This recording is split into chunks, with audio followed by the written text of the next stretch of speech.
Okay.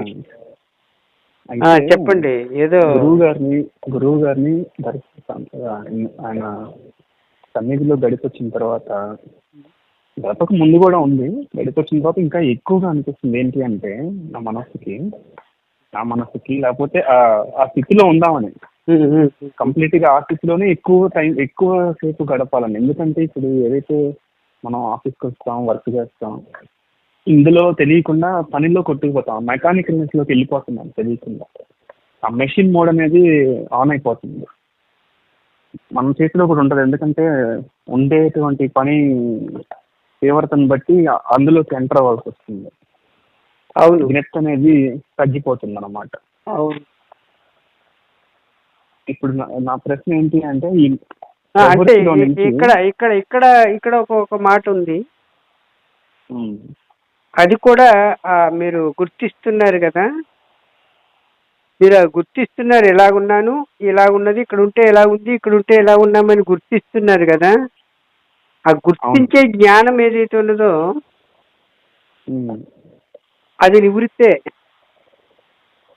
ఆ వృత్తికి సంబంధించింది కాదండి. చెప్పండి.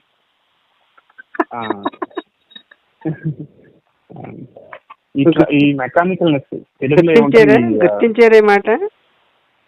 మీరు గుర్తిస్తున్నారు కదండి. ఇక్కడికి వెళ్తే ఒత్తిడి వచ్చింది, ఓకే, ఇక్కడ లేదు, రావడం లేదు. అక్కడ ఏది ఉంటే దాన్ని గుర్తిస్తుందండి జ్ఞానం అనేది. గుర్తించే తత్వము ఏదైతే ఉన్నదో అది నివృత్తి. గుర్తింపబడేది వృత్తి, ప్రవృత్తి. అది అక్కడ ఏది ఉంటే అది ఉంటుంది అంతే. నివృత్తి అనేది తాను అవలంబించేది కాదు, తన సహజ లక్షణమే నివృత్తి. తనకు నివృత్తి కాదు, తానే నివృత్తి. నివృత్తి అనేది మార్గము కాదు, స్వరూప లక్షణము. ప్రవృత్తి అనేది అది వ్యవహారికానికి సంబంధించింది. ఏది ఉంటే అది అక్కడ మీ ప్రవృత్తిని అనుసరించి ఉంటుంది అనమాట. అక్కడ హెచ్చుతగ్గులు ఉండొచ్చు, లాభ నష్టాలు ఉండొచ్చు, కష్ట నష్టాలు ఉంటాయి, అన్నీ ఉంటాయి ప్రవృత్తిలో. దాని నుండి బయటపడాలి అనే ఉపాయం చెప్పండి. ప్రశ్నని మళ్ళీ రీఫ్రేమ్ చేస్తాను. అర్థమైంది మీరు చెప్పిందని. అయితే వ్యవహారంలో ఎక్కువగా ఉండకుండా వ్యవహారాన్ని తగ్గిస్తూ స్వానుభవంలో ఎక్కువగా ఉండడానికి వెళ్ళాలని ఉందన్నమాట. ఇప్పుడు దానికి మనం ఎట్లా చెయ్యాలి? వ్యవహారంలో ఉన్నప్పుడు మీ స్వానుభవంగా ఉన్నాను అనే జ్ఞప్తిని విడవకుండా ఉన్నప్పుడే మీరు సహజ లక్షణం అనేది అలవడడానికి సహాయకారిగా ఉంటుంది. కానీ కేవలం వ్యవహారాన్ని విడిచిపెట్టేసి ఏకాంతాన్ని ఏదో చూసుకుని మీరు నివృత్తిగా ఉన్నప్పటికీ మళ్ళీ జనసమూహంలోకి వచ్చేసరికి మామూలు అయిపోతుంది కదా, అప్పుడు సహజ లక్షణాన్ని కోల్పోతాము. వ్యవహారం ఉన్నప్పుడు కూడా దానికి అడంగా ఉండే మిమ్మల్ని మీరు గుర్తించాలన్నమాట. ఇది అర్థమైందండి. వ్యవహారం ఉన్నప్పుడే గుర్తించినప్పుడు అది సహజ లక్షణంగా ఉంటుంది, సహజ సమాధి లెక్కకు వస్తుంది. అది కేవలము వ్యవహారాన్ని అంతా విడిచిపెట్టేసి కట్టకట్టేసి ఒక చోట పెట్టేసి మనం ఏదో గది చూసుకుని రూమ్ చూసుకుని ఒకవేళ ఊరికే అనుకుందాం, కొంతమంది అలా ఏకాంతంగా ఉంటారు. అట్లా ఉన్నప్పుడు సాధించినటువంటి ఆ తత్వం ఏదైతే ఉందో నివృత్తి, అది మళ్ళీ వ్యవహారంలోకి వచ్చేసరికి మామూలుగా వచ్చే అవకాశాలు ఉంటాయి. అట్లాంటి వ్యవహారంలోనే మీరు విడిపడి ఉన్నారు కాబట్టి ఇంక మిమ్మల్ని చెల్లింపజేసేది ఏదే ఉండదు సృష్టిలో. మీకు అర్థమైందండి? అర్థమైంది. దీనికి బెనిఫిట్ ఉంది, మీకు బోనస్ ఉందన్నమాట. లేదండి, వ్యవహారంలో ఉన్నప్పుడు కూడా వ్యవహారాన్ని అంటక ఉండే స్థితిని మీరు సాధించారు కదా. అంటే దీనికి సూత్రం ఏమని చెప్పారంటే మన గురువు గారు విజయ్ కుమార్గా ఉండి వ్యవహరించడం కాదు, విజయ్ కుమార్ కూడా వ్యవహారంలో భాగమే. మీరు విజయ్ కుమార్కి ఎడంగా ఉండండి అని చెప్తున్నారు. మీకు మీరు ఒక అడుగు ఎడంగా ఉండడము, మీకు మీరు ఒక అడుగు ఎడంగా ఉండి వ్యవహరించడం. ఆ వ్యవహారం ఉన్న సమయంలో ఉండనివ్వండి, ఇబ్బంది ఏమీ లేదు.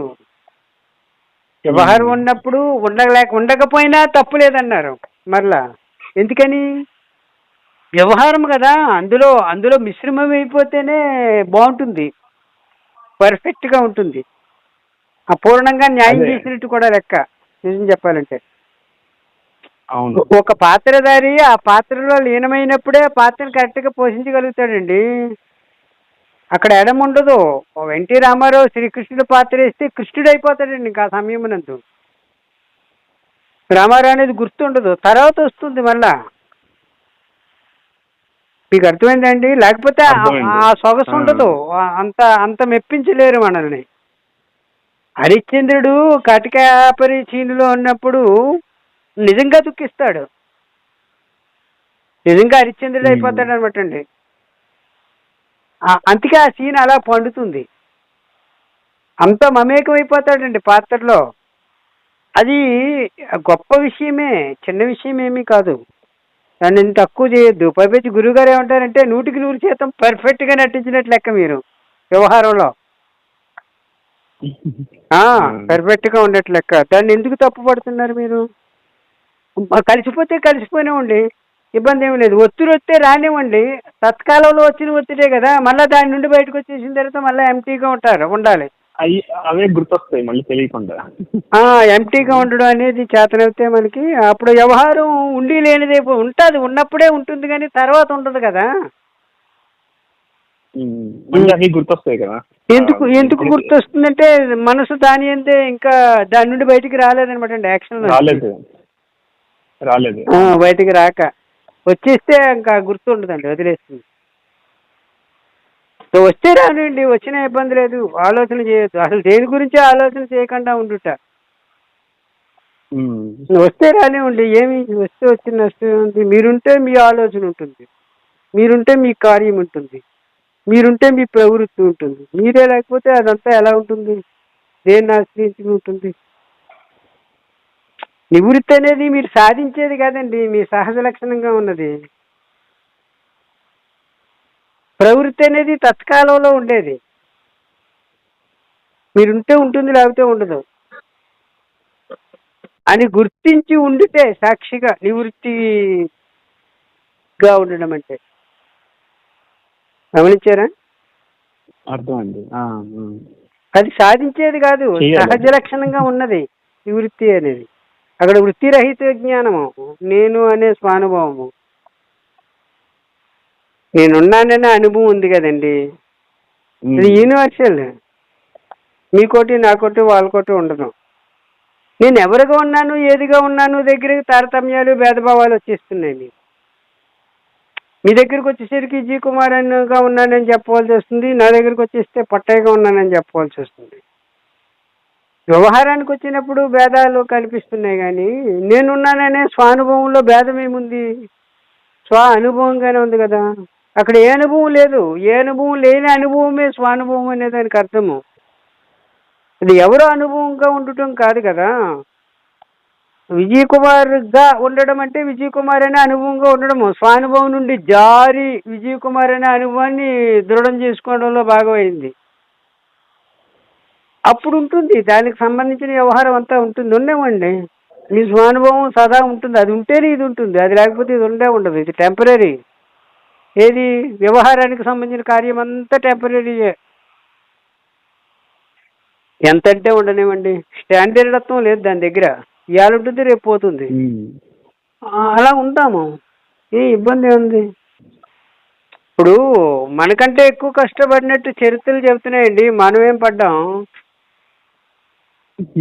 ఇప్పుడు ఆ అమ్మగారు ఎవరు, ఆవిడ పేరు ఏం పేరు, అత్తగారట ఒక బస్తాడిసి విసరమని చెప్పారు, విసరవలసి వచ్చింది. ఇసిరి ఇసిరి ఇసిరి ఇసిరి ఇసిరి ఇసిరి తిరగలతో తిప్పాలి కదా, తిప్పి తిప్పి అలసరి చెంది సమస్యలు పడిపోతే భగవంతుడు వచ్చి ఇసురుకున్నాడు. వేరే మార్గం లేక అలా ఉంటుందన్నమాట. అంత లీనమైపోవడం. సాధన లేదు చూసారా వ్యవహారాన్ని. తాను ఏం పేరు, తన పేరు సక్కుబాయ కాదని లేదు, త్రోసిపుచ్చలేదండి. తన కార్యాన్ని త్రోసిపుచ్చడం లేదు, తనని ఒత్తిడి చేసింది. అక్కడ అక్కడ అత్తగారు ఆ సిచ్యువేషన్ అంతా ఒత్తిడి చేస్తుంది, ఇబ్బంది పెడుతుంది, కష్టపెడుతుందండి. ఇంకా తాను తను కాదు అవును అనడం లేదు. ఆ భగవత్ మైకంలో పడి చేయడానికే పూనుకుంది. చేసి చేసి చేసి సముచీలు పడిపోతే తాను వచ్చి చేసుకోవాల్సిన పరిస్థితి వచ్చేసింది చూడండి. భక్తికి పరాకష్ట. ఎవరండి తక్కువ తక్కువ అనుకుంటాను. ఓకే. కృష్ణుడు వచ్చి శ్రీశాలు అని చెప్పి చెప్తారు. ఎప్పుడో ఎందు కదా చెప్తున్నాను. అంటే వీళ్ళెవరు అంటే మన మహనీయులని ఈరోజు చరిత్రలో ఉన్నటువంటి వారు ఎవరు కూడా దానికి దూరం అవడానికి ఎంత మాత్రం ప్రయత్నం చేయలేదు.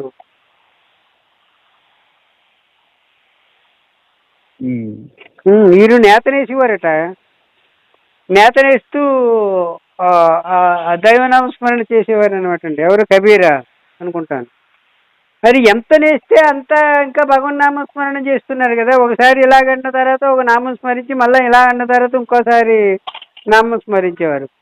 ఈరోజు ఒక చీర నేసారనుకోండి, రేపు ఇంకా ఎక్కువ నామస్మరణ చేయాలని చెప్పేసి ఇంకా బాగా చేసేవారట. అంటే రేపు రెండు చీరలు నేసేవారు అనమాట. అట్లాగా అంటే నామస్మరణ పెరుగుతుంది కదా, పని పెరుగుతుంది, నామస్మరణ పెరుగుతుంది అన్నట్టు ఉంది.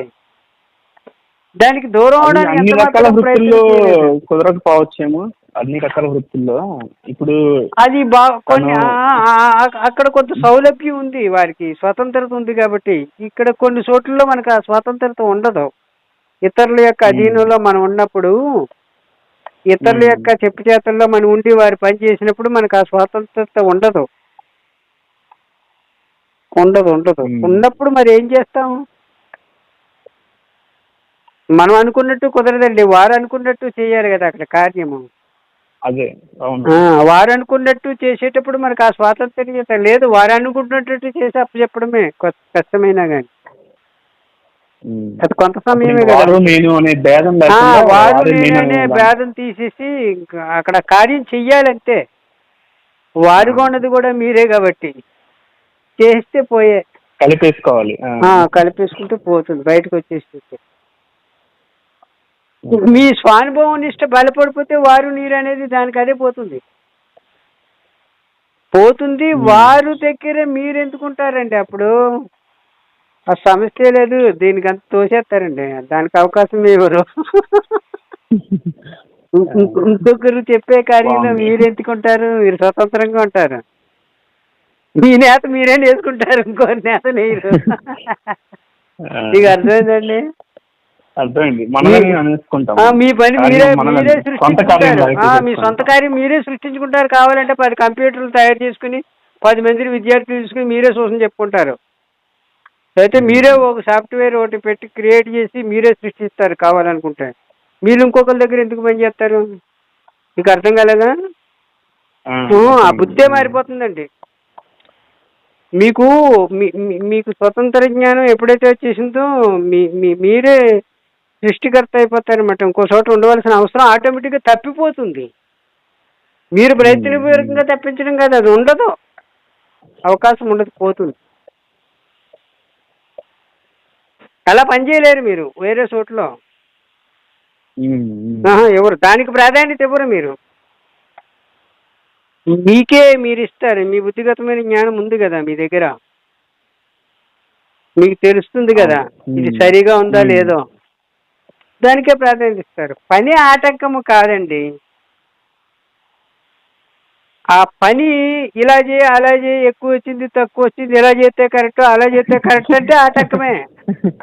వాడిట్టు వచ్చినట్టు మీరు చేయడంలో ఆటంకం వచ్చేసింది. కానీ పని ఆటంకం ఏముంది? అంతకంటే ఎక్కువ చేస్తారు మీరు సొంత పని అయినప్పుడు, సొంత పనిగా మార్చుకున్నప్పుడు. మనం ఇంకొకరు చేతిలో ఉద్యోగం చేసేటప్పుడు అలా మార్చుకోవడం కుదరదే, అదే సొంతం చేసుకోవాలి తత్కాలంలో. అక్కడ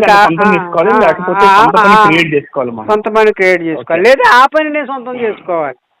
అలా కుదరకపోతే ఆ పనినే సొంతం చేసుకోవాలి. మనకు అవకాశం లేనప్పుడు లేదు, మొత్తంగా సొంతంగా క్రియేట్ చేసుకోగలగాలి. కానీ వేరే మార్గం లేదు, ఆ పనినే సొంతం చేసుకోవడమే. చేసే పనినే సొంతం చేసుకోవడం. అది చేయాలి కొత్తగా గారు. అవును.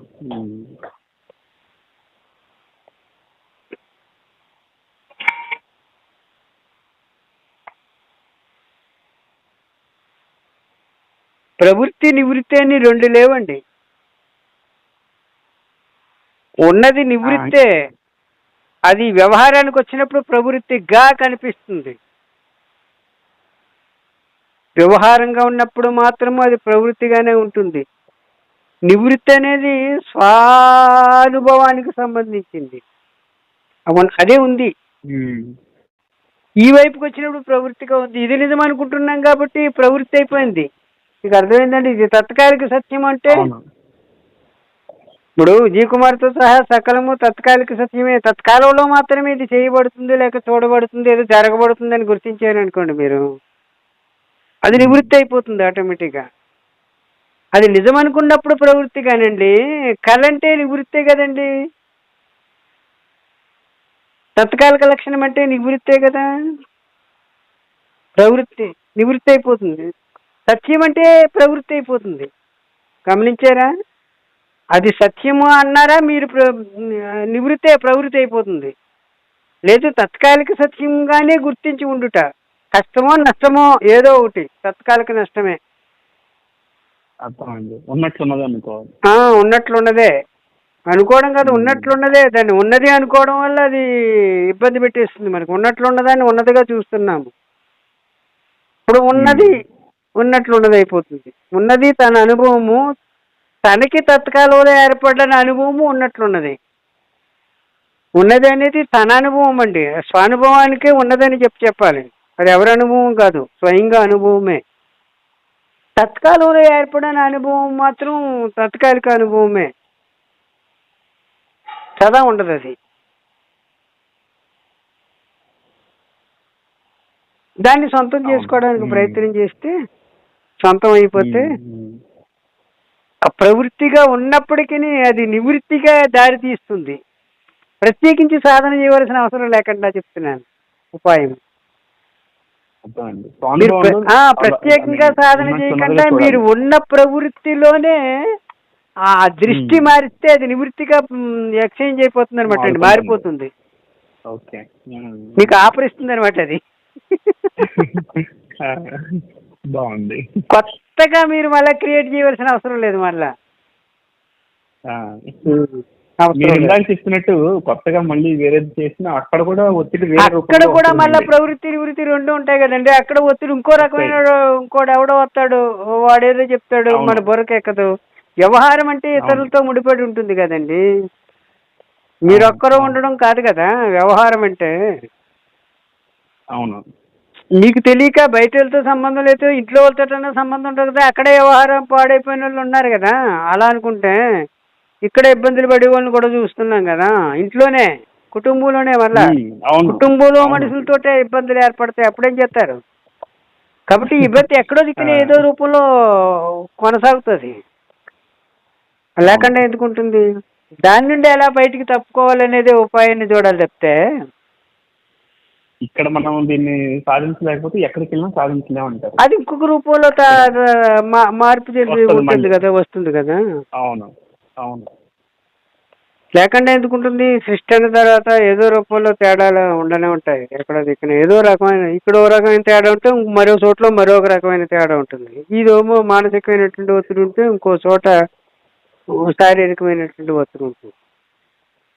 లేదా ఇంకో చోట శారీరకమైన ఒత్తిడి ఉంటే ఇక్కడ మానసికమైన ఒత్తిడి ఉంటుంది. అది ఒత్తిడేగా. ఏదో రూపంలో నీకు ఒత్తిడి వచ్చిందా లేదా? ఖాయం ఉన్నది. ఒత్తిడి అనేది ఏదో రూపంలో ఉంటది.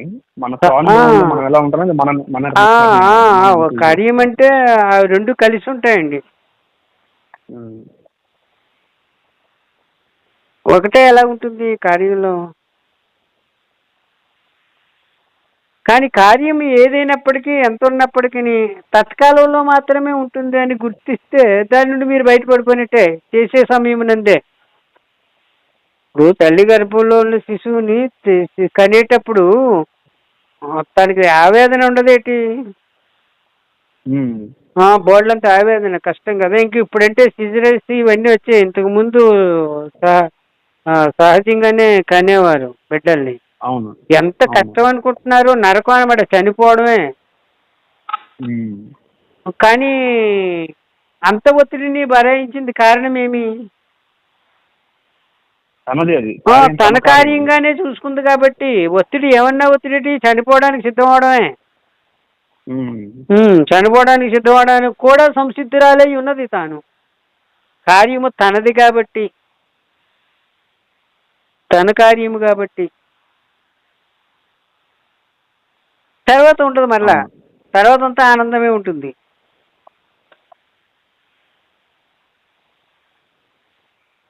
అవును. లేకుండా ఉండదు అంటున్నాను.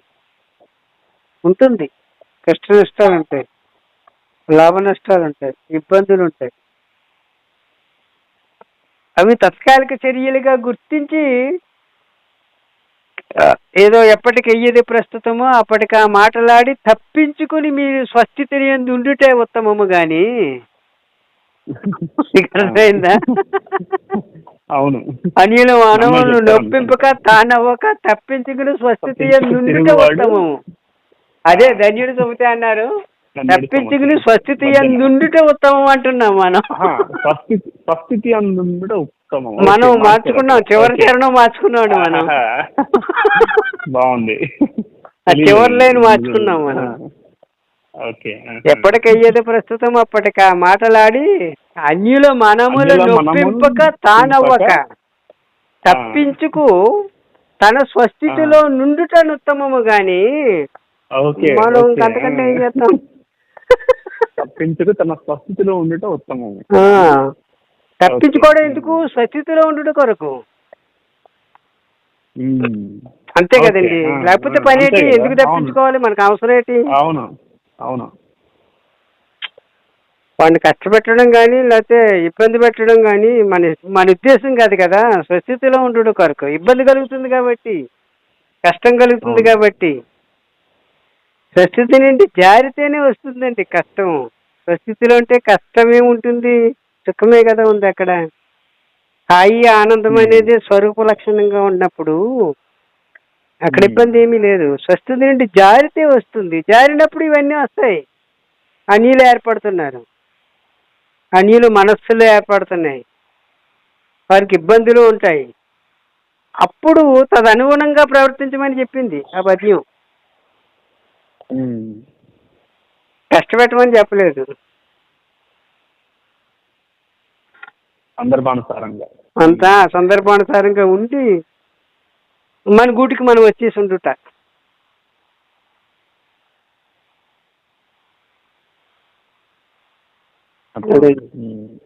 పై